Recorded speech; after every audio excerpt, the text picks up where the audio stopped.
Radio Kantipur, radio राष्ट्रको।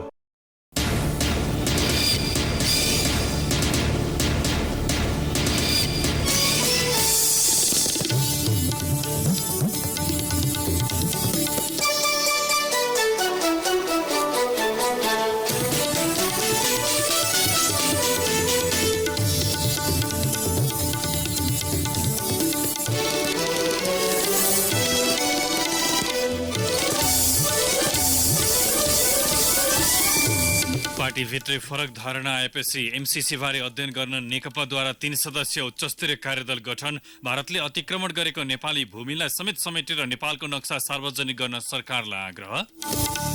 12औं पटकको बिक्रीको पुँजीगत लाभ कर नतिरेसम्म एनसेललाई फ्रिक्वेन्सी नदिन सरकारलाई संसदको सार्वजनिक लेखा समितिको निर्देशन। आगामी जुन महिनासम्ममा सम्पूर्ण रकम भुक्तानी गर्ने प्रतिबद्धता एनसेलले जनाएको सरकारी प्रतिनिधिको भनाई। कोरोना भाइरसको संक्रमण नियन्त्रणका लागि भन्दै अस्ट्रेलिया सरकारद्वारा चीनबाट आफ्नो देश आउने सबै विदेशी नागरिकलाई प्रवेशमा प्रतिबन्ध। चीन बाहिर पहिलो पटक 1 जना संक्रमितको मृत्यु। सुनसरीमा भएको सवारी दुर्घटनामा मृत्यु हुने 5 पुगे। चितवनमा पनि 2 जनाले ज्यान गुमाए। र पुलिसले हराउँदै त्रिभुवन आर्मी शहीद स्मारक ए डिभिजन लिग फुटबलको शीर्ष स्थानमा फर्कियो। अस्ट्रेलियन ओपन टेनिसमा पुरुष एकलतर्फको उपाधि सर्बियन नोभाक जोकोभिचलाई। नमस्कार, कान्तिपुर डायरीबाट साथी बासु अनि तेजेन्द्रको समाचार अब विस्तारमा। नेपाल कम्युनिस्ट पार्टी नेकपाले अमेरिकी सहयोग मिलेनियम च्यालेन्ज कर्पोरेसन एमसीसी बारे अध्ययन गर्न भन्दै उच्च स्तरीय कार्यदल गठन गरेको छ। काठमाडौँमा जारी केन्द्रीय कमिटी बैठकमा सदस्यहरूले हठातमा निर्णय नगर्न सुझाव दिँदै अध्ययनका लागि कार्यदल गठन गर्न नेतृत्वको ध्यानकर्षण गराएपछि बैठकले 3 सदस्यीय कार्यदल बनाएको हो। एमसीसीलाई लिएर पार्टीभित्रै फरक धारणा सार्वजनिक भएपछि नेकपाले पार्टीगत धारणा बनाएर अघि बढ्ने निष्कर्षसहित कार्यदल बनाएको हो। केन्द्रीय सदस्य भास्कर काफ्लेका अनुसार वरिष्ठ नेता जलनाथ खनालको नेतृत्वमा गठन को कार्यदलमा स्थायी समिति सदस्यहरू भीम रावल र प्रदीप गेवाली सदस्य हुनुहुन्छ। कार्यदललाई 10 दिनभित्र सुझावसहितको प्रतिवेदन बुझाउन भनिएको छ। केन्द्रीय कमिटी बैठकले एमसीसी बारे अध्ययनका लागि भन्दै कार्यदल बनाएपछि अनुमोदन प्रक्रिया समेत लम्बिएको छ। बैठकको समापन गर्दै प्रधानमन्त्री एवं पार्टी अध्यक्ष केपी शर्मा ओलीले एमसीसी अनुमोदन गर्ने विषयमा सरकार नहतारिने बताउँदै अध्ययन कार्यदलको सुझावका आधारमा अगाडि बढ्ने प्रतिबद्धता व्यक्त गर्नुभयो। अध्यक्ष द्वयको राजनीतिक प्रतिवेदन माथिको छलफलका क्रममा सदस्यहरूले एमसीसीका केही बुँदा राष्ट्रिय हित अनुकूल नभएको भन्दै अध्ययनका लागि विज्ञ सम्मिलित सुझाव कार्यदल बनाउन माग गरेका थिए। यसैबीच नेकपाले भारत सरकारले गत नोभेम्बर 2 मा जारी गरेको राजनैतिक नक्सा अमान्य रहेको बताउँदै ऐतिहासिक नक्सा प्रमाण र दस्तावेजका आधारमा सुस्तासहित लिम्पियाधुरा, कालापानी र लिपुलेक नेपाली भूभाग रहेको बारे स्पष्ट रहेको उल्लेख गरेको छ। पूर्व सहमति विपरीत भारत सरकारले एकपक्षीय रूपमा जारी गरेको नक्सा नेपाललाई मान्य नहुने नेकपाको निष्कर्ष छ। नेकपाको आज सकिएको केन्द्रीय कमिटी बैठकले राष्ट्रिय सहमतिलाई थप बलियो बनाउँदै कूटनीतिक एवं राजनीतिक माध्यमबाट समस्या समाधान गर्न सरकारलाई सुझाएको छ। बैठकमा भूमि व्यवस्था, सहकारी तथा गरिबी निवारण मन्त्री पद्मा अर्यालले लिम्पियाधुरा, कालापानी र लिपुलेक समेटिएको नेपालको नक्सा जारी गर्ने गृह कार्य भइरहेको जानकारी गराउनु भएको थियो। राजनीतिक प्रतिवेदनमाथिको छलफलका क्रममा सदस्यहरूले उठाएका विषयको जवाब दिँदै अध्यक्ष पुष्पकमल दाहालले सरकारले चाँडै राजनीतिक नक्सा सार्वजनिक गर्ने विश्वास व्यक्त गर्नुभयो। अध्यक्ष दाहालले मिचिएको भूमि समेटिएको नक्सा जारी गर्दा भारतसँग वार्ता गर्न सहज हुने भएकाले सरकारले अतिक्रमित भूमि समावेश गरेर नक्सा जारी गर्न लागेको बैठकमा जानकारी गराउनु भएको थियो। पार्टी एकताका बाँकी काम आगामी 15 दिनभित्र टुङ्ग्याउने प्रतिबद्धता व्यक्त गर्दै सचिवालयमा महिला सहभागिताबारे छलफल गर्ने आश्वासन पनि अध्यक्ष दाहालले दिनुभयो। यसैबीच केन्द्रीय कमिटी बैठकले अध्यक्ष दाहालको राजनीतिक प्रतिवेदन तथा महासचिव विष्णु पौडेलको सांगठनिक प्रतिवेदन र विधान संशोधन प्रस्ताव सर्वसम्मतले पारित गरेको छ। विधान संशोधन पारित भएसँगै सचिवालय सदस्य वामदेव गौतम उपाध्यक्षमा नियुक्त हुनुभएको छ। केन्द्रीय सदस्य भास्कर काफ्लेले आजैको बैठकले नेता गौतमलाई उपाध्यक्षमा सर्वसम्मत चयन गरेको जानकारी दिनुभयो। गत बुधबारबाट बसेको नेकपा केन्द्रीय कमिटिको दोस्रो पूर्ण बैठक आजै सकिएको छ। बैठकले विभिन्न 11 बुँदे प्रस्ताव पारित गरेको छ।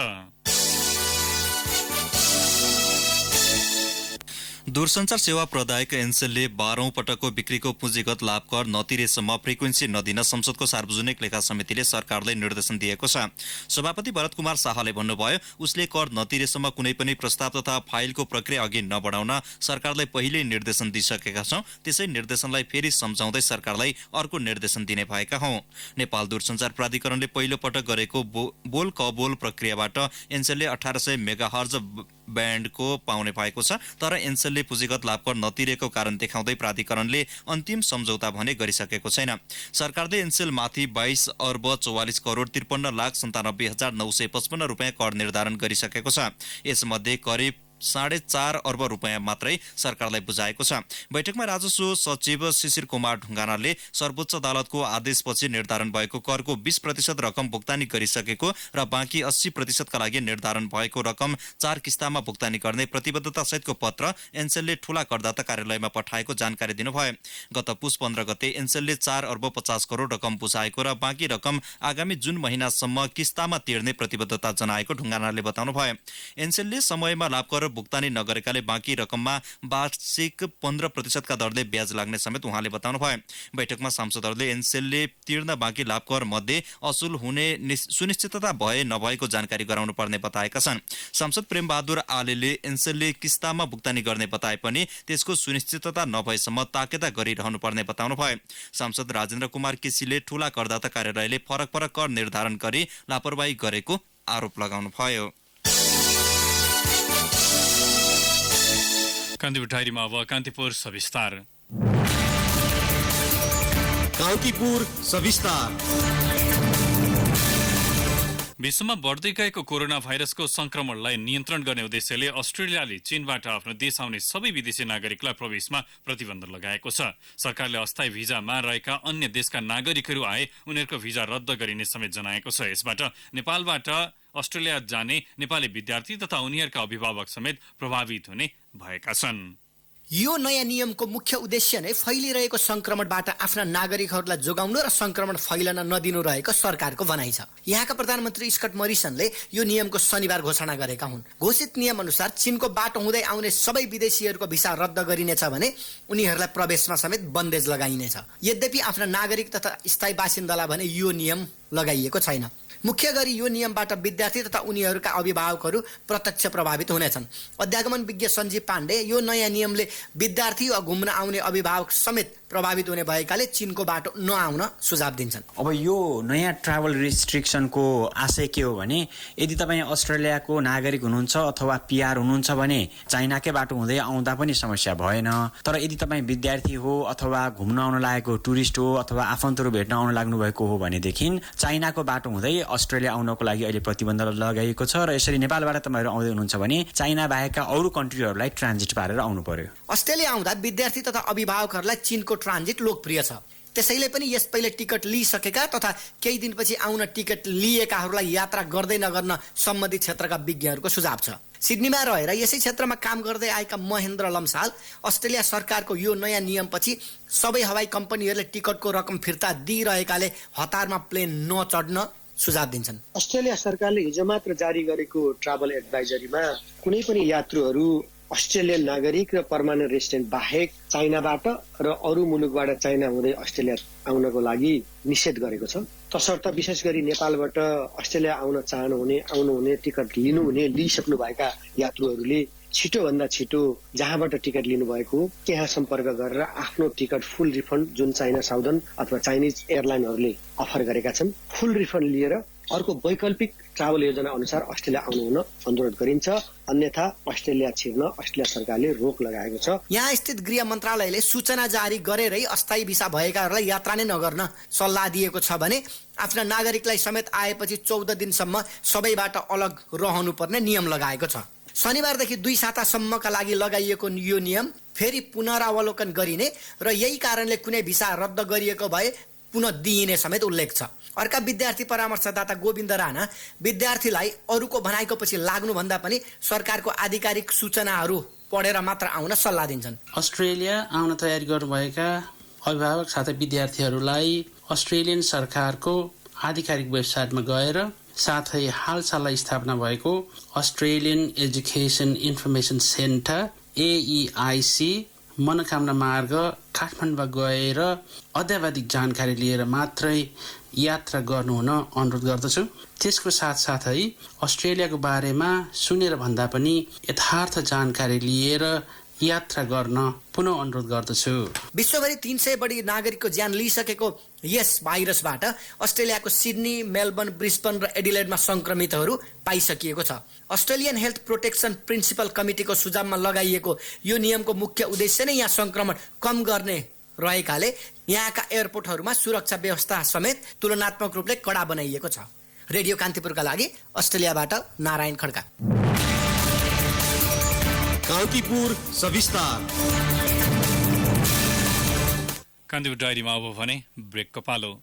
अब बाँकी प्रसङ्ग। सुनसरी र चितवनमा भएका सवारी दुर्घटनामा 7 जनाको मृत्यु भएको छ, 24 जना घाइते भएका छन्। सुनसरीको रामधुनी नगरपालिका 2 मा बस र माइक्रोबस ठोकिँदा 5 जनाको मृत्यु भएको हो, 5 जना घाइते भएका छन्। दुर्घटनामा 5ख3157 नम्बरको माइक्रोबस चालक दीपक खड्का सहित झापा भद्रपुरकी डोलकुमारी कोइराला, गरिमा गौतम र हेमराज कोइरालाको मृत्यु भएको सुनसरी प्रहरीले जनाएको छ। यस्तै उपचारका क्रममा भद्रपुर 7 का 45 वर्षीय टङ्कप्रसाद काफ्लेको मृत्यु भएको छ। यता चितवन तरकारी चोक नजिकै 4ख9509 नम्बरको बसको ठक्करबाट 39P1924 नम्बरको मोटरसाइकल चालकको मृत्यु भएको प्रहरीले जनाएको छ। सोही स्थानमा महोत्तरीबाट काठमाडौँ आउँदै गरेको ना 7ख3248 नम्बरको बस र ना 6ख1506 नम्बरको ट्रक ठोकिँदा 1 नाबालकको मृत्यु भएको प्रहरीले जनाएको छ। घाइते 19 जना मध्ये 3 जनाको अवस्था गम्भीर छ। अनुचित कार्य हटाउने प्रावधान सहितको अख्तियार दुरुपयोग अनुसन्धान आयोग तेस्रो संशोधन विधेयक राष्ट्रिय सभाबाट स्वीकृत भएको छ। अख्तियार दुरुपयोग अनुसन्धान आयोग ऐन 2048 मा भएका केही प्रावधान हटाउने र केही प्रावधान थपघट गर्ने गरी आएको सो विधेयक आजको बैठकबाट सर्वसम्मतिले स्वीकृत भएको हो। छलफलका क्रममा सांसदले भने विधेयकमा केही कमी कमजोरी रहेको र अस्पष्ट भएका विषयमा स्पष्ट पार्नुपर्ने धारणा राखेका थिए। यस्तै विधेयक संविधानको मर्म विपरीत रहेको पनि सांसदहरूको तर्क थियो। सांसदले उठाएको प्रश्नको जवाब दिँदै कानून न्याय तथा संसदीय मामिला मन्त्री भानुभक्त ढकालले विधेयकमा भएका कमी कमजोरी दफावार छलफलका क्रममा सच्याउन सकिने बताउनुभयो। अनुचित कार्य सम्बन्धी छुट्टै ऐन चाँडै आउने भन्दै अख्तियारलाई संविधानको भावना अनुसार काम गर्न सहज बनाउने यो विधेयक ल्याएको उहाँको भनाइ थियो। प्रधानमन्त्री केपी शर्मा ओलीका तर्फबाट मन्त्री ढकालले जवाब दिनुभएको थियो। सरकारले ल्याएको विधेयकमा मूल ऐनको दफा 3, 6, 8, 9, 10, 11, 12, 12क, 12ख, 12G र 31क खारेज गर्ने उल्लेख छ। दफा 3 मा अनुचित कार्य सम्बन्धी व्यवस्था, दफा 6 मा सार्वजनिक संस्थामा भएको अनुचित कार्यको सम्बन्धमा आयोगले कारबाही गर्ने व्यवस्था छ। यस्तै दफा 8 मा अनुचित कार्य सम्बन्धी उजुरी, दफा 9 मा उजुरीको शनाखत, 10 मा सम्बन्धित मिसेल र प्रमाणका लिखतहरू झिकाउने, दफा 11 र 12 मा विभागीय कारबाही सम्बन्धी व्यवस्था गरिएको छ। दफा 31क मा भने सार्वजनिक पद धारण गरेको सम्पत्ति विवरण सम्बन्धी व्यवस्था छ। यस्तै आजको बैठकमा विधान व्यवस्थापन समितिले औद्योगिक विकास प्रतिष्ठान पहिलो संशोधन विधेयक सम्बन्धी समितिको प्रतिवेदन पेश गरेको छ। राष्ट्रिय प्रजातन्त्र पार्टी राप्रपाले तेस्रो महाधिवेशन आगामी जेठमा काठमाडौँमा गर्ने निर्णय गरेको छ। 3 दिनसम्म बसेको केन्द्रीय समिति बैठकले निर्वाचन समितिका संयोजक समेत रहेका उपाध्यक्ष तोरण बहादुर गुरुङले पेश गर्नुभएको महाधिवेशन सम्बन्धी प्रस्ताव सामान्य संशोधन सहित पारित गरेको हो। गुरुङले प्रस्ताव गरेको निर्वाचन विनियमावली निर्देशिका र कार्यतालिका सामान्य परिमार्जन गरी महाधिवेशन 2077 को जेठ 25 गतेदेखि काठमाडौँमा गर्ने निर्णय गरेको प्रचार विभाग प्रमुख मोहन श्रेष्ठले जानकारी दिनुभयो।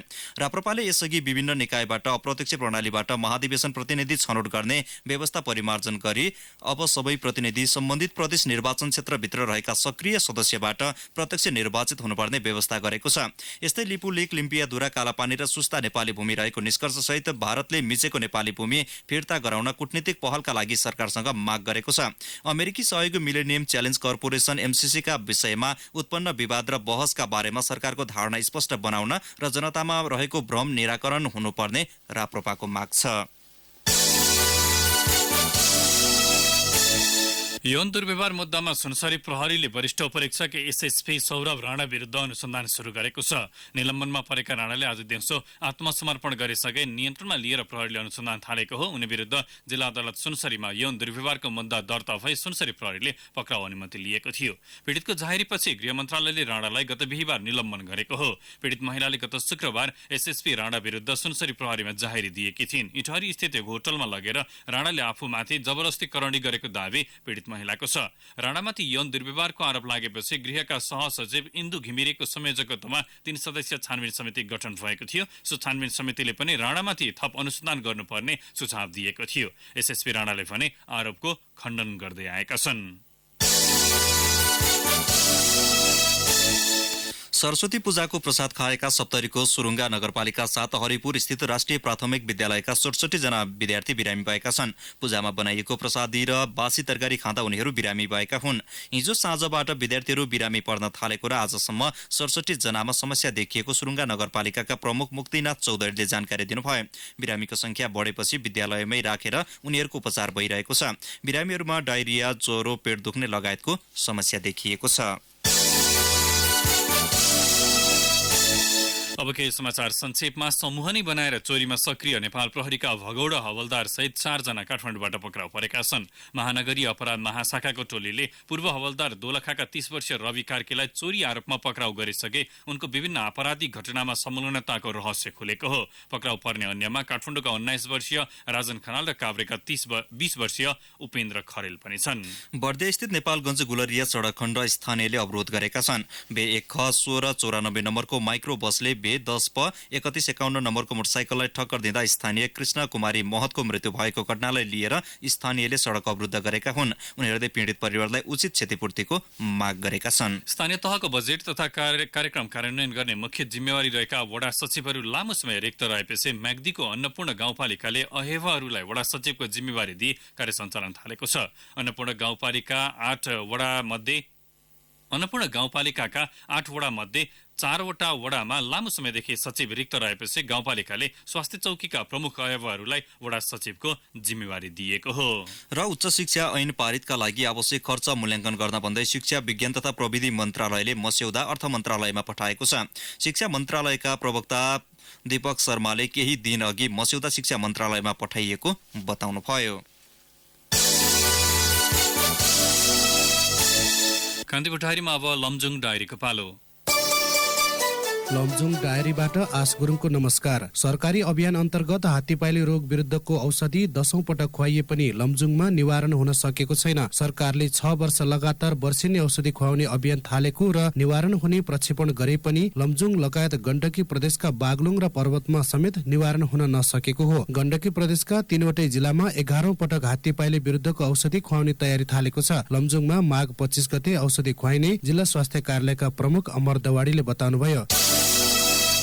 बेसीसहर नगरपालिकाको 6औं नगर सभाले 12वटा ऐन नियम तथा कार्यविधि स्वीकृत गरेको छ। नगर प्रमुख गुमान सिंह अरियालका अनुसार 5वटा विधेयक, शिक्षा ऐन 2074 संशोधन, एउटा नियमावली र 5वटा कार्यविधि पारित गरेको छ। यस्तै 2वटा निर्देशिका अनुमोदन गरेको छ। नगर सभाले चालु आर्थिक वर्षका लागि कुल संशोधित बजेट 73 करोड 98 लाख 48 हजार स्वीकृत गरेको छ। हालसम्म 13 करोड 69 लाख 26 हजार खर्च भएको उपप्रमुख लक्ष्मीदेवी अधिकारीले बताउनुभयो। बढ्दो शहरीकरणसँगै खानेपानीको अभाव भएको बेसीसहर नगरपालिका 2 भकुण्डे क्षेत्रका बासिन्दालाई अब समस्या नहुने भएको छ। स्वास्थ्य, शिक्षा, यातायात, सञ्चारको सेवा पुगे पनि खानेपानीको अभावमा समस्या भोग्दै आएका स्थानीयको घर घरमा नयाँ योजना अनुसार धारा जडान गरिएको छ। धारामा 24 घण्टा नियमित पानी आउन थालेपछि स्थानीय खुसी भएका छन्। भकुण्डे खानेपानी तथा सरसफाई उपभोक्ता समितिका अध्यक्ष गोविन्द खड्काले नयाँ मुहानबाट पानी ल्याएर 3वटा ट्याङ्की मार्फत 300 बढी घरधुरीमा खानेपानी वितरण गरिएको बताउनुभयो। मध्य नेपाल नगरपालिका 6 भोलेटार क्षेत्रका स्थानीयले बाली नालीको उपचारदेखि नागरिकले आफ्नै उपचारसम्मका सेवा एकै ठाउँमा पाएका छन्। मध्य नेपाल नगरपालिकाका स्थानीयले जिल्ला प्रशासन कार्यालयले संयोजन गरी संघीय कार्यालय, प्रदेश कार्यालय साथै संघ संस्थाबाट सेवा दिने वातावरण मिलाएको थियो। हवस् त, लमजुङ डायरी आजलाई यति नै। आस गुरुङ बिदा हुन्छु, नमस्कार। जिल्ला डायरीपछि कान्तिपुर डायरीमा फेरि पनि ब्रेकको पालो। अब आर्थिक प्रसङ्ग। चालु आर्थिक वर्षको 6 महिनामा सरकारले तिर्न बाँकी खुद सार्वजनिक ऋण 11 खर्ब नागेको छ। पुस महिनामा मात्र 7 अर्ब 13 करोड रुपियाँले ऋणको भार थपिएर कुल 11 खर्ब 5 अर्ब 13 करोड पुगेको अर्थ मन्त्रालयले जनाएको छ। यसमध्ये आन्तरिक ऋण 4 खर्ब 51 अर्ब 8 करोड र बाह्य ऋण 6 खर्ब 54 अर्ब 5 करोड रहेको छ। पुस र माघमा मात्र सरकारलाई 21 अर्ब 13 करोडको ऋणको भार थपिएको अर्थ मन्त्रालयले जनाएको छ। सरकारले बजेटमा समावेश वा गैर बजेटरी रूपमा विकास, निर्माण तथा सार्वजनिक प्रयोजनमा लिएको ऋण नै सार्वजनिक ऋण हो। मासिक अर्बौं रुपियाँको ऋणको भार थपिँदा सरकारले 6 महिनाको अवधिमा आन्तरिकतर्फ कुल 2 अर्ब 40 करोड रुपियाँ सावा र 10 अर्ब 37 करोड 11 लाख बराबरको ब्याज भुक्तानी गरेको छ। यस्तै बाह्यतर्फ 9 अर्ब 72 करोड सावा र 2 अर्ब 6 करोड 65 लाख ब्याज भुक्तानी गरेको छ। सरकारको कुल खुद ऋणलाई नेपालको कुल जनसङ्ख्याले भाग गर्दा एक व्यक्तिको भागमा 37,029 रुपैयाँ ऋणभार परेको हो। तितोपत्र बजारमा आज 2 अर्ब बढीको शेयर कारोबार भएको छ। बजार परिसूचक नेप्सेमा 21.26 अङ्कले वृद्धि भएसँगै कारोबार रकम पनि 2 अर्ब बढी पुगेको हो। नेप्से 1346.64 अङ्कमा पुगेको छ। यस्तै 2 अर्ब 7 करोड 79,87,779 रुपियाँ बराबरका शेयर खरिद बिक्री भएका छन्, जुन कारोबार भएको अन्तिम दिनको तुलनामा करिब 11 करोड रुपियाँले बढी हो। जीवन बीमा र व्यापार बाहेक अन्य सबै समूहको उपसूचकमा सुधार आएपछि समग्र बजार प्रभावित बनेको हो। सबैभन्दा बढी निर्जीवन बीमा कम्पनी समूहको उपसूचक 101.52 अङ्कले बढेको छ। आज कुल 175 कम्पनीका 20,635 कारोबारबाट 53,46,508 किता शेयर किनबेच भएको नेपाल स्टक एक्सचेन्जले जनाएको छ। अब अन्तर्राष्ट्रिय प्रसङ्ग कोरोना भाइरसको संक्रमणका कारण चीन बाहिर पहिलो पटक एकजना संक्रमितको मृत्यु भएको छ। फिलिपिन्समा मृत्यु भएका ती 44 वर्षीय व्यक्ति चिनिया नागरिक भएको पुष्टि भएको छ। उनी कोरोना भाइरस संक्रमणको उद्गम स्थल चीनको वुहानबाट फिलिपिन्स पुगेका थिए। फिलिपिन्स पुग्नु अघि नै उनमा कोरोनाको संक्रमण देखिएको पाइएको विश्व स्वास्थ्य संगठनलाई उद्धृत गर्दै बीबीसीले जनाएको छ। कोरोना भाइरस संक्रमणका कारण ज्यान गुमाउनेको संख्या 305 पुगेको छ। अन्य 14,380 जनामा संक्रमण पुष्टि भएको चिनिया स्वास्थ्य आयोगले उद्धृत गर्दै बीबीसीले उल्लेख गरेको छ। अमेरिका र अस्ट्रेलियाले कोरोना भाइरसको महामारीलाई मध्यनजर गर्दै 2 साता चीनबाट जाने विदेशी नागरिकलाई आफ्नो मुलुक प्रवेश गर्न रोक लगाएका छन्। जापान, युके, पाकिस्तान, रुस र इटालीले यसअघि नै यस्तै यात्रा प्रतिबन्ध लगाइसकेका छन्। तान्जानियाको मोसी शहर स्थित एक रङ्गशालामा भएको धार्मिक कार्यक्रममा भागदौड मच्चिँदा कम्तीमा 20 जनाको मृत्यु भएको छ, कैयौं घाइते भएका छन्। इसाई धर्मावलम्बीको धार्मिक कार्यक्रममा आशीर्वाद लिने क्रममा भागदौड मच्चिएको बीबीसीले उल्लेख गरेको छ। स्थानीय प्रहरीले घटनाको छानबिनका लागि कार्यक्रम आयोजना गरेका पास्टर बोनिफेस बाम्पुसालाई नियन्त्रणमा लिएको छ। अब खेल प्रसङ्ग त्रिभुवन आर्मी क्लब शहीद स्मारक ए डिभिजन लिग फुटबलको शीर्ष स्थानमा फर्किएको छ। काठमाडौँको दशरथ रङ्गशालामा आज भएको खेलमा अर्को विभागीय टोली नेपाल पुलिस क्लबलाई 4-2 ले पराजित गर्दै आर्मी शीर्ष स्थानमा फर्किएको हो। 10 खेलबाट आर्मीको 23 अङ्क भएको छ भने 7औं स्थानमा रहेको पुलिसको 14 अङ्क छ। आर्मीको जितले 22 अङ्क भएको मसिन्द्र क्लब 24 घण्टापछि नै फेरि दोस्रो स्थानमा झरेको छ। आर्मीको जितमा नवयुग श्रेष्ठले 2 तथा सुमन अर्याल र सुदिल राईले 1-1 गोल गरे। पुलिसका लागि बुद्ध तामाङ र मनबहादुर परियारले गोल गरे। 2 पटक लिएको अग्रता जोगाउन नसक्दा पुलिस हार बेहोर्न बाध्य भयो। अर्को खेलमा जारी सिजन चौथो जित निकाल्ने क्रममा सङ्कटा क्लबले हिमालयन शेर्पा क्लबलाई 1-0 ले पराजित गरेको छ। जितले सङ्कटा 15 अङ्कमा 6औं स्थानमा उक्लिएको छ। हारले 7 अङ्कमा 12औं स्थानमा रहेको हिमालयन माथि भने रेलिगेसनको खतरा बढेको छ। सङ्कटाको जितमा 21औं मिनेटमा अजय मार्टिन्सले एक मात्र गोल गरे। लिगमा भोलि जावलाखेल युथ क्लब र ब्रिगेड बोइज क्लब तथा मनाङ मर्स्याङदी र च्यासल युथ क्लब बीच प्रतिस्पर्धा हुनेछ। सर्बियन नोभाक जोकोभिचले वर्षको पहिलो ग्रान्ड स्लाम अस्ट्रेलियन ओपन टेनिसमा पुरुष एकलतर्फको उपाधि जितेका छन्। केही बेर अघि भएको फाइनलमा अस्ट्रियाका डोमिनिक थिमलाई 3-2 को सेटमा पराजित गर्दै दोस्रो वरीयताका 32 वर्षीय जोकोभिचले 8औं पटक अस्ट्रेलियन ओपनको उपाधि जितेका हुन्। लगातार दोस्रो पटक मेलबर्नमा उपाधि उछालेका उनले उनको यो 17औं ग्रान्ड स्लाम उपाधि पनि हो। पहिलो सेट 6-4 ले जितेका जोकोभिचले दोस्रो र तेस्रो सेट भने 4-6 र 2-6 ले 5औं वरीयताका थिमलाई सुम्पिएका थिए। तर त्यसपछिका सेटमा उत्कृष्ट पुनरागमन गर्दै जोकोभिचले 6-3 र 6-4 ले सेट जित्दै उपाधिमा आफ्नो नाम लेखाए। महिला एकलतर्फको उपाधि भने यसअघि नै अमेरिकाकी सोफिया केनेनले जितेकी थिइन्। उनले फाइनलमा स्पेनकी गार्विन मुगुरुजालाई 4-6, 6-2 र 6-2 ले पाखा लगाएकी थिइन्। इन्डियाले न्युजिल्यान्ड विरुद्धको 5 म्याचको 2020 क्रिकेट सिरिज क्लिन स्वीप गरेको छ। 5औं तथा अन्तिम 2020मा आज 7 रनको जित निकाल्दै इन्डियाले सिरिज क्लिन स्वीप गरेको हो। 164 रनको लक्ष्य पक्षाएको किविज टोलीले निर्धारित ओभरमा 9 विकेट गुमाएर 156 रन मात्र बनाउन सक्यो। रोस टेलर र टिम सेफर्डले अर्धशतक बनाए पनि 7 जना ब्याट्सम्यानले दोहोरो अङ्कको स्कोर गर्न नसक्दा घरेलु टोली सिरिजका सबै खेल गुमाउन बाध्य भयो। जसप्रीत बुमराहले 3 तथा नवदित सैनी र शार्दुल ठाकुरले समान 2 विकेट लिए। यसअघि पहिले ब्याटिङ गरेको इन्डियाले निर्धारित ओभरमा 3 विकेट गुमाएर 163 रन बनाएको थियो। नियमित कप्तान विराट कोहलीलाई आराम दिँदै मैदान उत्रिएको इन्डियाका लागि क्याप्टेन रोहित शर्माले 60 र लोकेश राहुलले 45 रन बनाएका थिए। न्युजिल्यान्ड भ्रमणमा रहेको इन्डियाले अब 3 म्याचको वानडे सिरिज खेल्नेछ। हवस् त कान्ति डायरीलाई यही सकिन्छ। बासु र तेजेन्द्र बिदा हुन्छौँ। नमस्कार।